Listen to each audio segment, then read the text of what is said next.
दोस्तों, एक घटना सुनाता हूँ आपको। एक बार क्या हुआ कि आर्य समाज के एक बहुत बड़े नेता हुआ करते स्वामी अग्निवेश जी।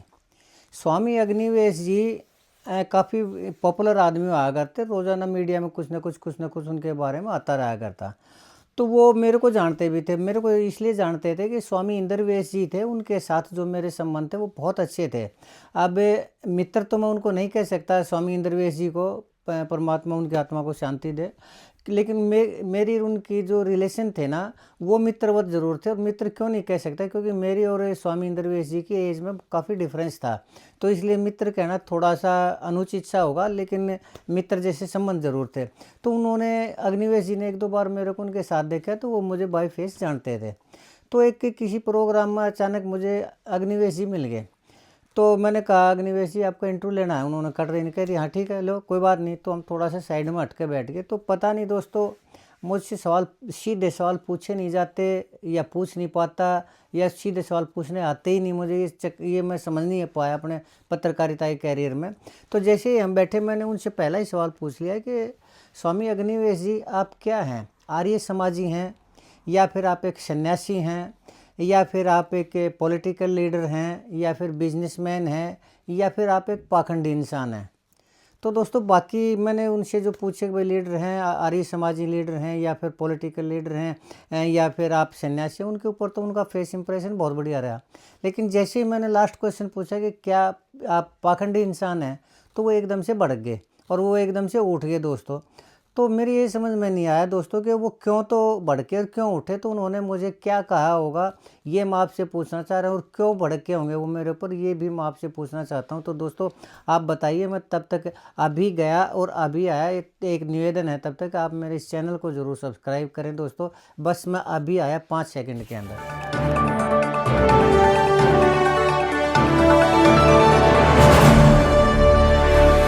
दोस्तों नमस्कार। दोस्तों, मैं सतवीर सिंह अपने YouTube के भारत लिंक ग्लोबल चैनल पर लंदन से आपका स्वागत करता हूं। दोस्तों, कल मैं जब मीडिया रिपोर्ट्स देख रहा था, तो मुझे एक स्टेटमेंट दिखाई दी। अपने ये किसान नेता हैं राकेश टिकैत जी, इनकी। और वो कई अखबारों ने उसको मेन पेज के ऊपर छाप रखा था, जबकि मेरे हिसाब से वो जो उनकी स्टेटमेंट थी वो बेसिर पैर की थी। उसका कोई औचित्य ही नहीं बनता था। लेकिन पता नहीं क्यों मीडिया ने उसको इतनी बड़ी जगह दी। और उन्होंने स्टेटमेंट ये दी कि जो चौटाला परिवार को अब एक हो जाना चाहिए, और एक हो जाएंगे तो वो सत्ता हासिल कर सकते हैं। और वो दुष्यंत चौटाला जी के समर्थन में किसी उसमें बोलने लग रहे थे, तो उसी दौरान उन्होंने कहा था। तो उनकी स्टेटमेंट सुन के ने दिग्विजय चौटाला जी थे, उन्होंने ये कहा कि जी मैं इनके जो राकेश टिकैत जी थे, इनके इसकी सलाह को सिर माथे पर लेता हूँ। यानी उन्होंने ये कहा कि बिल्कुल एक हो जाना चाहिए, दिग्विजय जी का तात्पर्य है। जबकि दोस्तों, ये पहली बार नहीं हुआ है। और ये जो मामला है परिवार को एक करने का, ये काफ़ी टाइम से चल रहा है। खासकर तब से चल रहा है जब 2024 के इलेक्शन हुए थे, और दुष्यंत चौटाला जी की और अजय चौटाला जी के परिवार की, यानी जेजेपी की, बहुत बुरी तरीके से हार हुई थी। ये तभी से ऐसा चल रहा है। और इसकी शुरुआत की थी रणजीत चौटाला जी ने। अब रणजीत चौटाला जी इस इलेक्शन में कितनी बुरी तरह से हारे, और फिर उन्होंने जो जो प्रयास किए वो सारे फेल हो गए। तो उनको दिखाई दिया कि अब उनका राजनीति में कोई भविष्य नहीं है। तो उन्होंने इस बहाने से एक तो अजय चौटाला जी की तारीफ करनी शुरू कर दी, और अभय चौटाला जी को समझाने की उसमें कहने लगे कि भाई अब इनको दोनों बच्चों को एक हो जाना चाहिए। तो उस टाइम भी अभय चौटाला जी ने बहुत सख्ती के साथ उस चीज़ को मना कर दिया था। और फिर एक दो बार फिर भी मीडिया में ये चर्चा आई, तो स्पेशल अभय चौटाला जी ने एक प्रोग्राम करके ये कह दिया था कि अब इस विषय के ऊपर कोई भी बात नहीं होनी चाहिए। और मैं फाइनल यानी अंतिम बार कह रहा हूँ कि अब मेरा किसी गद्दारों के साथ, उनका खैर ये उनका कहना था, मेरा नहीं, कि मैं किसी गद्दारों के साथ कोई समझौता नहीं करता, और अब एक होने का तो सवाल ही पैदा नहीं होता। तो उसके बाद अब अजय चौटाला जी ने भी एक दो बार कहा था कि हम कौन सा मरे जा रहे हैं, या फिर इस तरह की वो की थी। लेकिन फिर भी कुछ कभी न कभी किसी न किसी नेता के हाथों ये बयान पता नहीं दिलवाए जा रहे हैं, या फिर वो खुद ही दे रहे हैं मीडिया में बने रहने के लिए।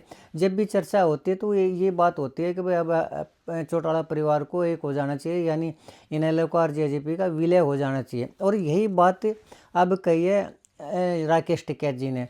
तो राकेश टिकैत जी पता नहीं अखबार नहीं पढ़ते या क्या नहीं करते, या फिर उनसे कहलवाया गया है कि एक बार फिर से इस मुद्दे को उछाला जाए। हालांकि इस मामले में अब भी अभय चौटाला जी ने सख्ती के साथ ये कह दिया है कि इस विषय के ऊपर कोई बातचीत नहीं। लेकिन दोस्तों, अब मैं थोड़ा सा बात करना चाहूँगा इंद्र वो अग्निवेश जी की, जो मैंने पहले कही थी। तो अग्निवेश जी मेरे उस बयान के ऊपर क्यों भड़क गए थे, क्योंकि उनके कई कार्यकलाप ऐसे थे जो मैंने देखे कि जो कि अनुचित थे।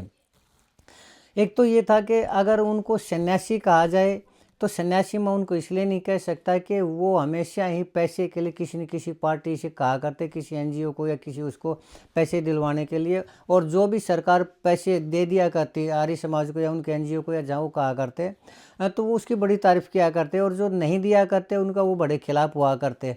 तो एक बार जब ये मुख्यमंत्री बने भूपेंद्र हुड्डा जी, तो उन्होंने 20 लाख रुपए की कोई उनसे ग्रांट मांगी थी, तो उन्होंने मना कर दिया। तो उसी टाइम उन्होंने स्टेटमेंट, एक ऐसी स्टेटमेंट दी थी जो कि मैंने छाप दी थी, जो कि दीपेंद्र हुड्डा जी के खिलाफ थी। और जब मुख्यमंत्री भूपेंद्र हुड्डा जी एमडी यूनिवर्सिटी में आए हुए थे, तो उस टाइम वो अखबार मैंने उनके सामने रख दिया था, उन्होंने पढ़ा भी था लेकिन कोई प्रतिक्रिया नहीं दी। लेकिन वो अनुचित टिप्पणी थी। इसके अलावा जब ये अन्ना हजारे का आंदोलन था, तब भी वो किस तरह कांग्रेस के साथ मिलकर न और अन्ना हजारे संघर्ष समिति के अंदर शामिल होकर उसी आंदोलन को कैसे फेल करने के ऊपर लगे हुए थे कांग्रेस के कहने से, और दूसरों के फ़ोन उठा के कैसे कैसे उनकी वार्ता पकड़ी गई थी कि ये तो पागल आती हैं, ये तो समझेंगे नहीं, अरे इस तरह, यानी उसी आंदोलन को जो कि अन्ना हजारे जी का चला हुआ था उसको फेल करने पर लगे हुए थे।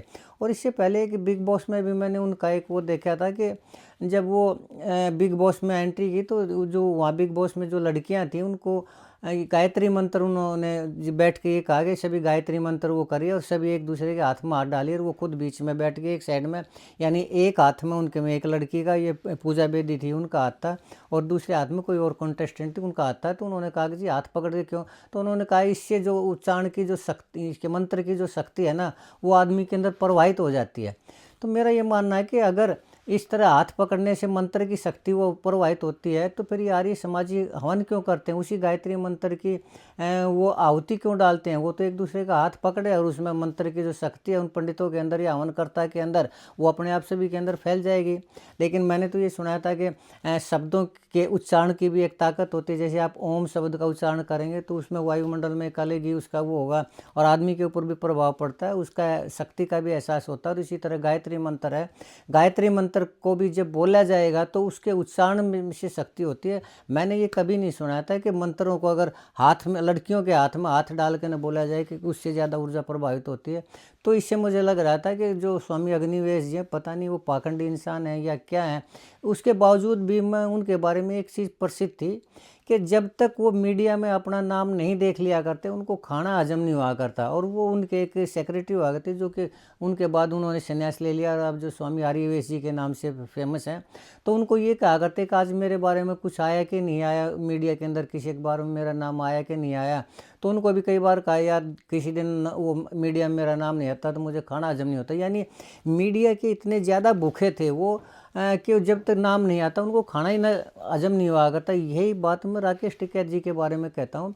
राकेश टिकैत जी को बल्कि मैं तो समर्थन ले लो गैंग का मुखिया बोलता हूँ। क्यों बोलता हूँ कि जब भी कोई भी आंदोलन होता है, चाहे वो किसी का भी हो, सबसे पहले ये लोग पहुँचते हैं, और उनमें सबसे पहले पहुँचने वाले होते हैं ये राकेश टिकैत जी। और सबसे पहले बगैर मांगे हुए, बगैर बुलाए हुए वहाँ जाते हैं और बगैर मांगे हुए समर्थन देते हैं, और मीडिया में अपना वो कर देते हैं कि मैंने इनको समर्थन दे दिया ताकि मीडिया में उनका नाम आ जाए। यानी कहने का मतलब ये है कि राकेश टिकैत जी के अंदर भी इतनी भूख है मीडिया की कि वो बगैर मीडिया के रह ही नहीं सकते, और कुछ ना कुछ उल जुलूल बोलते रहते हैं। अब आजकल न तो कोई किसान आंदोलन चल रहा है, न कोई और आदमियों के साथ किसी तरह की कोई प्रताड़ना हो रही है कि उसको जाके समर्थन दे दें वो, और ज़बरदस्ती समर्थन दे दें और मीडिया में उनका नाम आए, तो कुछ चल नहीं रहा। तो उन्होंने अब यही बयान जारी कर दिया कि चौटाला परिवार को एक हो जाना चाहिए। जबकि मैं ये मानता हूँ कि अभय चौटाला जी बिल्कुल क्लियर कर चुके हैं कि कोई भी किसी भी तरह का कोई भी रास्ता नहीं है, एक होने की कोई संभावना ही नहीं है, इस विषय के ऊपर कोई भी बात न की जाए।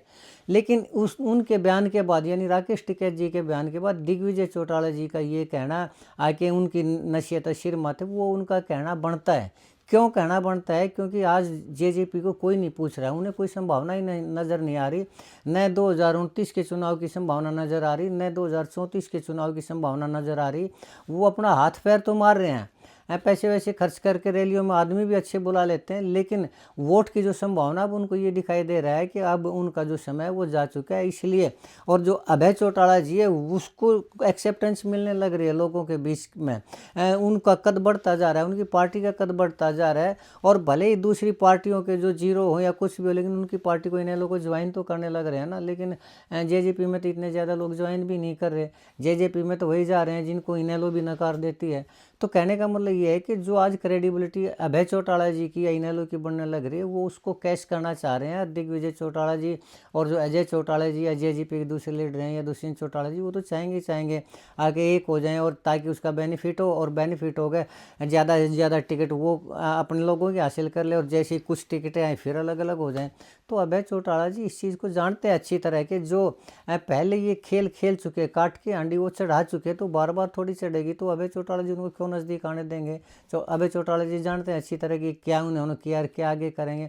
तो ऐसे उसमें राकेश टिकैत जी का ये बयान, मेरे हिसाब से ये मीडिया की भूख है और कुछ भी नहीं है। वो मीडिया में बने रहना चाह रहे हैं, क्यों? क्योंकि आजकल और कुछ नहीं, तो न तो सरकार किसी को तंग कर रही है, न कोई वो सरकार से पीड़ितों का आंदोलन कर रहा है कि वो ज़बरदस्ती वहाँ खुद पहुँच के ये कह दे हाँ मेरा समर्थन ले लो, मैं आप समर्थन देता हूँ, और मीडिया में उनका नाम आ जाए।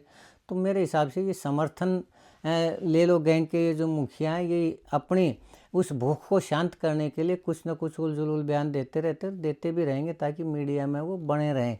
खैर दोस्तों, चलिए, किसानों के अच्छे नेता है, बड़े नेता है। अब ये तो मेरी अपनी सोच है कि मैं उनको क्या सोचता हूँ, उनके बारे में क्या बोलता हूँ। अब समर्थन ले लो गैंग का मुखिया बोलता हूँ या क्या बोलता हूँ, हो सकता है पब्लिक उनका चाहती हो उनको बुलाना, और उनको आदर के साथ उनसे रिक्वेस्ट करती हो कि आप हमें समर्थन दीजिए, ये भी हो सकता है। अपनी अपनी सोच होती है दोस्तों, मेरी अपनी सोच है, लोगों की अपनी सोच है, राकेश टिकैत जी की अपनी सोच है। चलिए दोस्तों, जो भी है आज के लिए इतना ही। मुझे नहीं लगता कि इस बात में कोई दम है कि अगले आने वाले टाइम में अभय चौटाला जी और अजय चौटाला जी का परिवार एक होगा, इनेलो और जेजेपी एक हो जाएंगे। ये किसी भी तरह की कोई भी संभावना नहीं लगती।